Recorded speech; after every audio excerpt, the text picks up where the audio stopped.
आप देश को ये बताइए कि गड़े मुर्दे अगर आप उखाड़ेंगे तो इनसे होने क्या वाला है? क्या इससे बेरोजगारी खत्म हो जाएगी?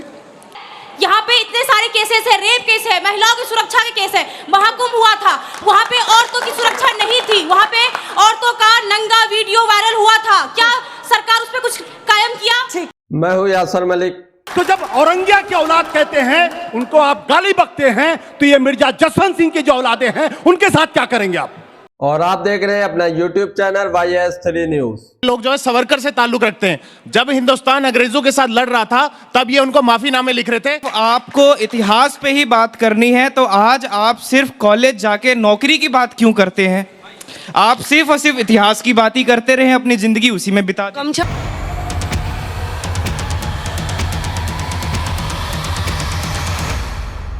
लाइव डिबेट के अंदर जनता ने बेरोजगारी, शिक्षा, महंगाई और विवादित बयानों पर जब बीजेपी के प्रवक्ताओं से सवाल पूछे तो गोदी मीडिया एंकर अंजुम कश्यप भी बीजेपी के प्रवक्ता को नहीं बचा पाई।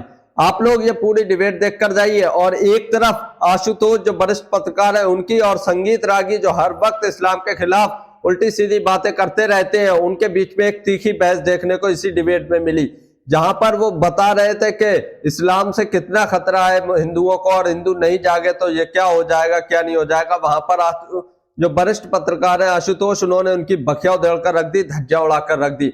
साथ ही साथ वहां पर जज भी मौजूद थे। जजों ने भी अपना फैसला सुनाया और उनकी इस डिबेट को गौर से सुना और किसकी क्या कमियां थी उसको बताया। ये बहुत ही शानदार और अच्छी डिबेट होने वाली है, जहां पर जनता ने बीजेपी के प्रवक्ता की धज्जियां उड़ाई और वरिष्ठ पत्रकार आशुतोष ने संगीत रागी की धज्जियां उड़ाई और जजों ने अपना फैसला सुनाया। तो पूरी डिबेट देखकर जाइए। सबसे पहले तो मैं ये कहना चाहूंगा, रहनी चाहिए भारत की विरासत और तिरंगे की आन बान शान, और मिटा देना है दुश्मनों का नामो निशान। इधर से तालियां नहीं आ रही, मेरे भाइयों को भी इधर लेके जाना है, यही कोशिश रहेगी।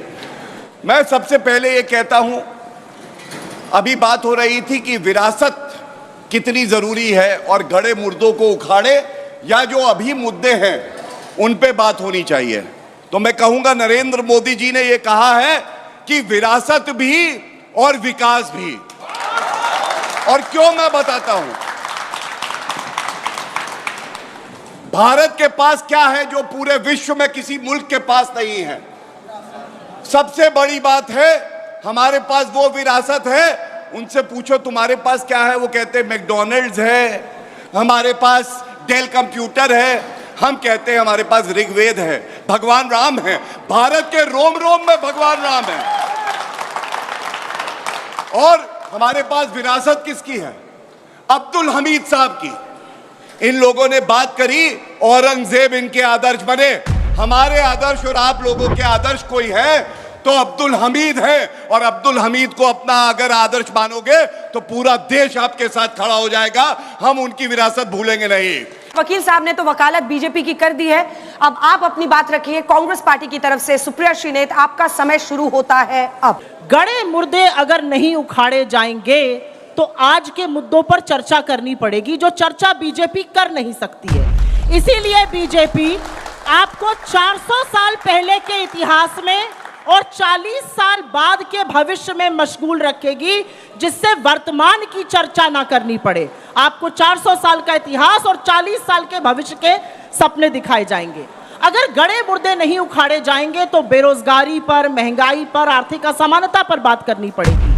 अगर गड़े मुर्दे नहीं उखाड़े जाएंगे तो 100 करोड़ लोग जो आर्थिक तंगी से जूझ रहे हैं, जो 19 लोग रोज आर्थिक तंगी से आत्महत्या कर रहे हैं, उस पर बात करनी पड़ेगी। अगर गड़े मुर्दे नहीं उखाड़े जाएंगे तो मिडिल क्लास जिसकी आय नेशनल इनकम का 1820 के लेवल का हो गया है, अंग्रेजों के शासन से पहले, उस पर चर्चा करनी पड़ेगी। अगर गड़े मुर्दे नहीं उखाड़े जाएंगे तो आपकी आंख जलती रहेगी, आप खांसते रहेंगे, लेकिन एनवायरनमेंट मिनिस्ट्री 858 करोड़ के बजट का पोल्यूशन कंट्रोल पर 7 करोड़ खर्चा करेगी। अगर गड़े मुर्दे नहीं उखाड़े जाएंगे तो अमेरिका और चीन जैसे लोग स्पेस पर जाएंगे, डीप सीक लाएंगे, आपसे खुदाई कराई जाएगी, आपसे दरिया बिछाई जाएंगी, लेकिन इनके नेताओं के बच्चे अमेरिका से लेकर लंदन और सिंगापुर से लेकर ऑस्ट्रेलिया की यूनिवर्सिटीज में पढ़ेंगे।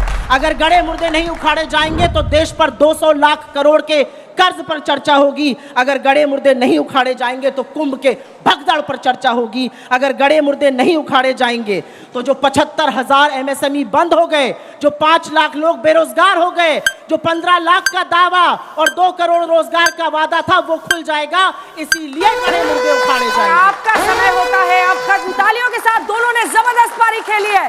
पहला बैटर जो अपनी अपनी टीम से उतरा है उसे जबरदस्त पारी खेली है। जजेस से एक बार फीडबैक ले लेते हैं, उसके बाद आप लोग अपनी जगह पर जाइएगा। जी जनाब। आप सभी को मेरा बहुत बहुत साधुवाद। आपने जिस प्रकार ओजस्वी वक्तव्य दिया है, आप स्वयं देख सकती हैं कि आपने सबको सम्मोहित कर लिया, वशीभूत कर लिया।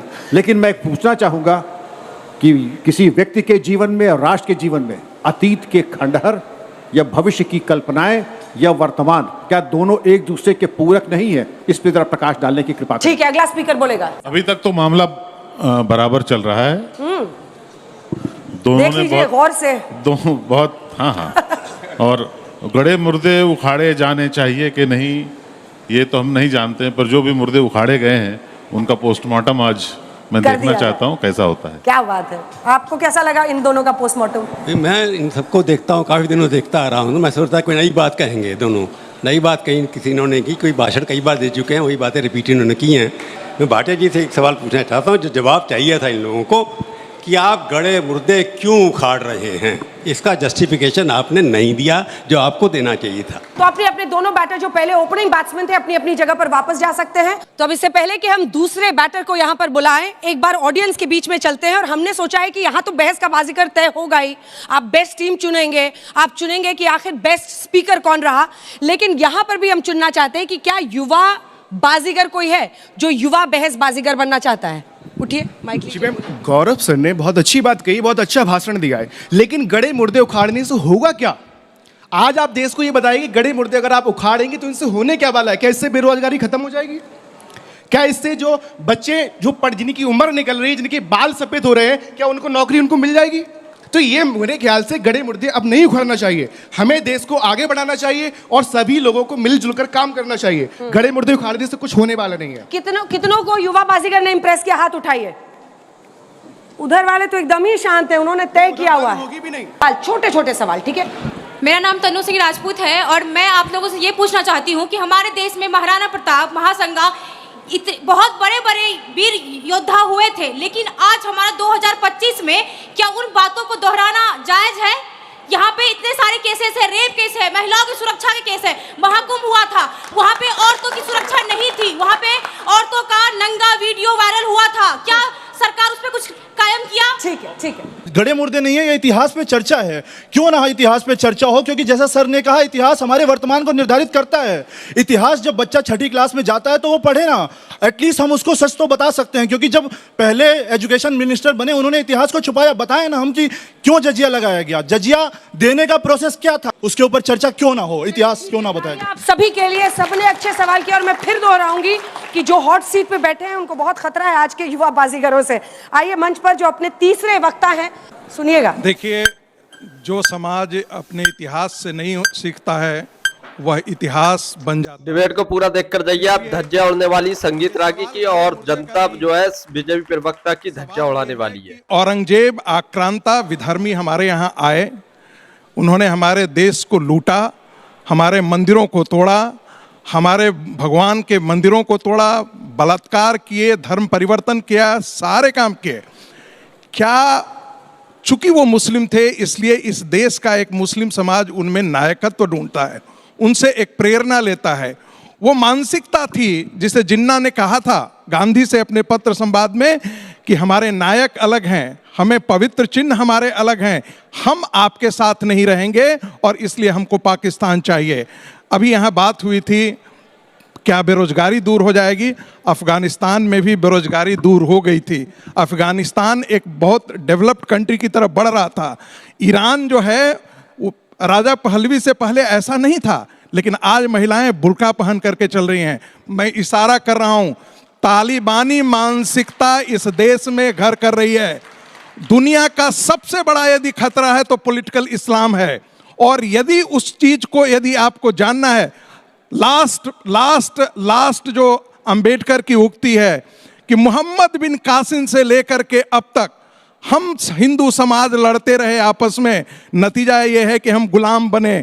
इसलिए उस इतिहास में औरंगजेब के दुष्कर्मों से को नायकत्व कौन ढूंढता है? आज का मुसलमान ढूंढता है, और वो सड़कों पर हजारों जा करके और गलियों में दंगा करता है।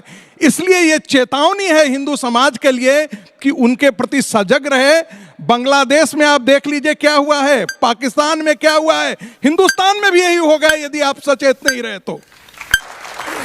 प्रोफेसर साहब ने अपना लेक्चर पूरा कर लिया है। चलिए आशुतोष जी माइक उठाइए और आपका समय 2 मिनट का शुरू होता है अब। मैं विक्रम सिंह जी की बात से पूरी तरीके से सहमत हूं कि इतिहास से सबक लेना चाहिए, बदले नहीं लेना चाहिए। आज इतिहास से बदला लेने की कोशिश की जाती थी। एक जमाना था जब नेहरू जी ने किताब लिखी थी जिसका नाम था भारत एक खोज, डिस्कवरी ऑफ इंडिया। आज एक नई किताब लिखी जा रही जिसका नाम है भारत एक खोद। आप खोदिए, जितना खोदना है खोद डालिए। ये खोदने की जो परंपरा शुरू हुई है ये क्यों है? आप कहां तक खोदेंगे? औरंगजेब तक खोदेंगे, अकबर तक खोदेंगे, या पुष्यमित्र शुंग तक जाएंगे, गुप्त डायनेस्टी पे जाएंगे, मौर्य डायनेस्टी में जाएंगे, कहां तक जाएंगे आप? ये क्यों हो रहा? ये इसलिए हो रहा है क्योंकि आज की तारीख में इन मुद्दों पे चर्चा ना हो कि भारत के अंदर पिछले 12 साल का नेट जो एफडीआई फ्लो है 12 साल के निम्नतम स्तर पर है। मैन्युफैक्चरिंग सेक्टर आपका 15% से घट के 14% नीचे जा रहा, और जिस देश का मैन्युफैक्चरिंग सेक्टर नीचे जाता है वहां बेरोजगारी बड़े पैमाने पर बढ़ती है। आपने कहा मेक इन इंडिया, कहां है make in India? Skill India, कहां है स्किल इंडिया? इस देश में गरीब को आज भी गरीबी होती है। आप 80 करोड़ लोगों को खाना क्यों खिला रहे हैं अगर गरीबी नहीं है तो? इस देश के अंदर बेरोजगारी लगातार बढ़ती जा रही है। इस देश के अंदर महंगाई लगातार बढ़ती जा रही है। इस देश के अंदर आज की तारीख में जो हालात है, आने वाले समय में बड़े पैमाने पर सोशल कॉन्फ्लिक्ट होने वाला है। और इसीलिए बाबा साहब अंबेडकर ने यह बात कही थी। क्या कहा था उन्होंने कहा था कि हिंदू राष्ट्र यह देश पर एक बहुत बड़ी आपदा है। मैं नहीं कह रहा हूं, बाबा साहब अंबेडकर ने कहा था हिंदू राष्ट्र इस देश पर सबसे बड़ी आपदा है और इसको हर हालत में रोकना चाहिए था। ये जो गड़े मुर्दे खोदे जा रहे हैं, दरअसल उस आपदा को बुलाने की कोशिश की जा रही है जिसके बारे में बाबा साहब अंबेडकर ने आगाह किया था। और जब तक ये खुदता रहेगा तब तक इस देश का बेरोजगार होता जाएगा, महंगाई बढ़ती जाएगी, रुपया गिरता जाएगा। चलिए तालियों के साथ दोनों स्पीकर्स के जबरदस्त तालियां बजा दीजिए। दोनों ने पारी जबरदस्त संभाली है। माइक उठाइए और जी जनाब बताइए किसकी बात में ज्यादा दम दिखा? आप दोनों ने अपनी बौद्धिक संपदा से हम सबको सम्मोहित किया, वशीभूत किया। साधुवाद आप दोनों का। लेकिन मैं एक विचार देना चाहूंगा। स्वामी विवेकानंद हमारे राष्ट्र नायक है, उन्होंने ये कहा India's heritage is rooted to the past. मैं चाहूंगा इस पर विचार करें कि भारत की विरासत हमारे इतिहास में निहित है। अगर इतिहास को भूले तो हम अपने आप को भूल जाएंगे। इस पर जरूर विचार करें। प्रोफेसर रागी ने कहा कि इतिहास से जो नहीं सीखते हैं इतिहास उनको सिखा देता है या सजा देता है। इतिहास बन जाते हैं।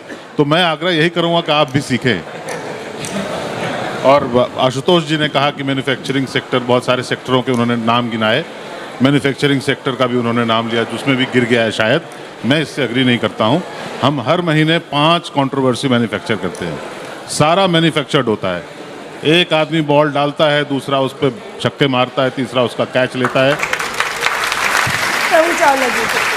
जितने पॉलिटिकल भाषण हो रहे हैं उसका तो कंटेंट पॉलिटिकल ज़्यादा है। हालांकि उन्होंने कहा जी इंटेलेक्चुअल कैपिटल थी उसके अंदर, इंटेलेक्चुअल कैपिटल की बाद में बात हो रही है।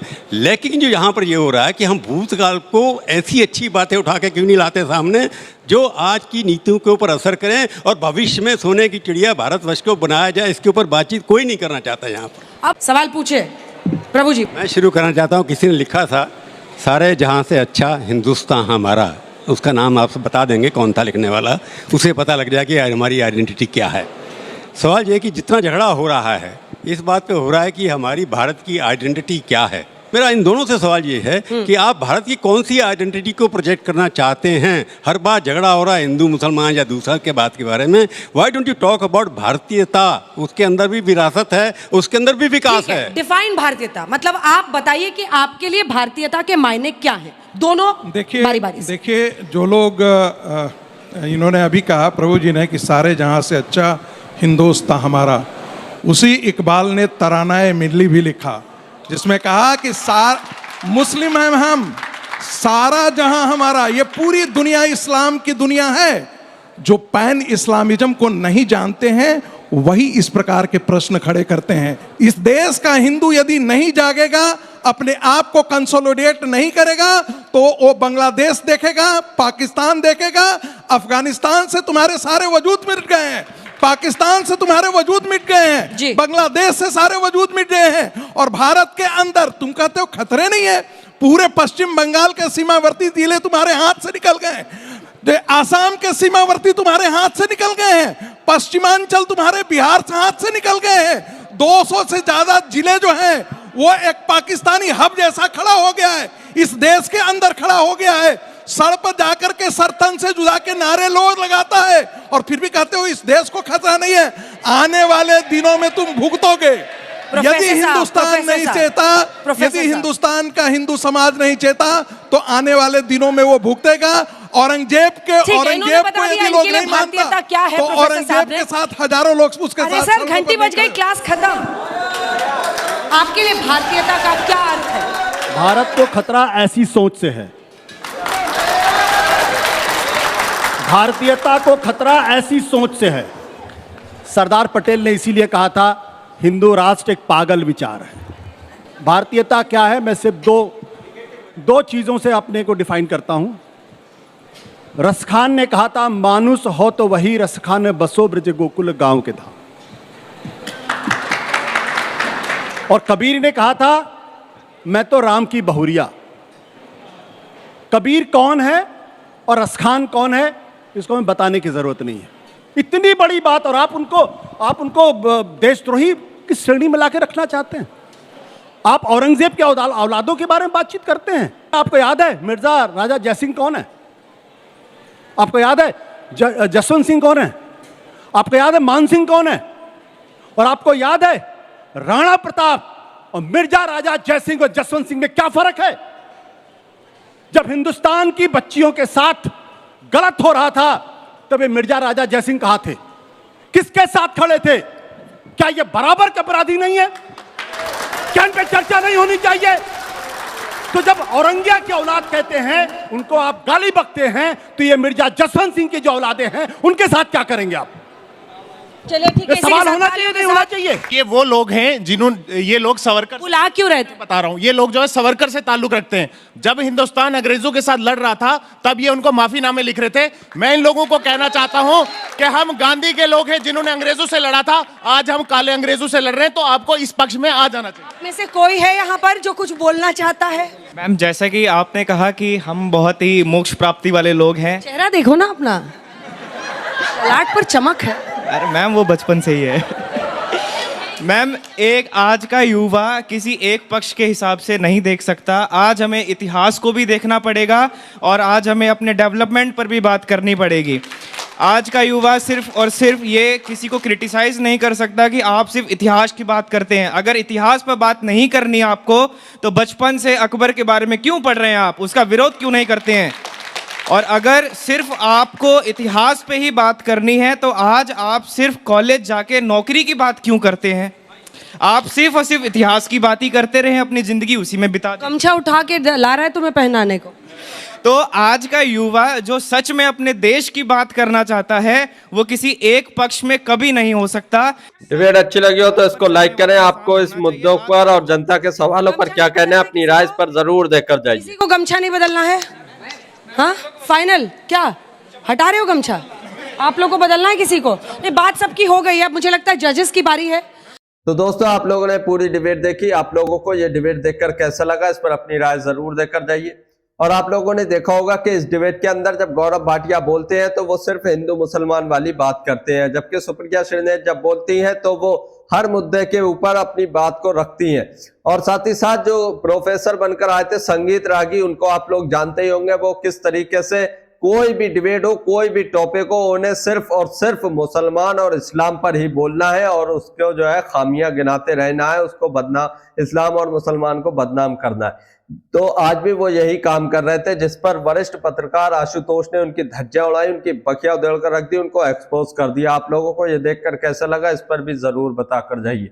और गोदी मीडिया अंजना कश्यप इस डिबेट में ना ही तो आज बीजेपी की तरफ से खेलती नजर नहीं आई और न ही उनको बचाते हुए दिखाई दी। आप लोगों को ये देखकर कैसा लगा इस पर जरूर बताइए। और जो जनता ने सवाल पूछे बेरोजगारी को लेकर, महंगाई को लेकर, शिक्षा को लेकर, तो उस पर आप लोग क्या कहते हैं उसके बारे में भी जरूर बताकर जाइए। अगर आप भी गोदी मीडिया का विरोध करते हैं तो हमारे चैनल YS न्यूज को अभी सब्सक्राइब कीजिए। वीडियो अच्छी लगी हो तो इसको लाइक करें।